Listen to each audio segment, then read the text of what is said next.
Nuovo allarme obiettivo sul mercato. Direttamente dall'Inghilterra emerge un nome che potrebbe essere il prossimo rinforzo del Napoli per Kvicha Kvaratskhelia. Sempre più vicino al PSG. Lasciate un like, iscrivetevi al canale e attivate la campanella. Perché il nome sulla scrivania di Giovanni Manna potrebbe sorprendere molti tifosi azzurri. Si tratta di Callum Hudson-Odoi, attualmente al Nottingham Forest, e con un valore di mercato abbordabile. Secondo Sky Sports UK, il Napoli sta monitorando con attenzione le prestazioni dell'ala inglese, che ha un contratto fino al 2026 e un costo stimato intorno ai 25 milioni di euro. Cifra che potrebbe ridursi con l'avvicinarsi della scadenza del contratto. Hudson-Odoi è versatile, tecnico ed esplosivo, gioca sia a destra che a sinistra, ha un buon dribbling, accelerazione e fiuto del gol. In questa stagione ha giocato 28 partite, segnato 5 gol e fornito 2 assist. Giocando per una squadra che sta lottando per la retrocessione in Premier League, il che rende i suoi numeri ancora più rilevanti.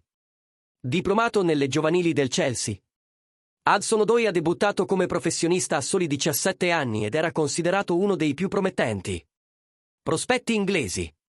Nonostante il declino degli ultimi anni, molti esperti ritengono che possa ancora raggiungere un livello elevato, soprattutto in un sistema tattico che valorizzi la sua creatività e la sua libertà in attacco, come quello che Antonio Conte intende adottare al Napoli per la prossima stagione.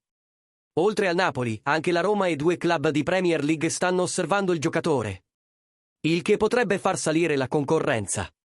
Ma con la partenza di Kvaratskhelia praticamente segnata, il club partenopeo sembra intenzionato a portare avanti la trattativa per assicurarsi un sostituto adeguato il prima possibile. E in questo scenario, Hudson-Odoi appare una scommessa azzardata, ma con un alto potenziale di ritorno tecnico e anche economico in caso di pieno recupero.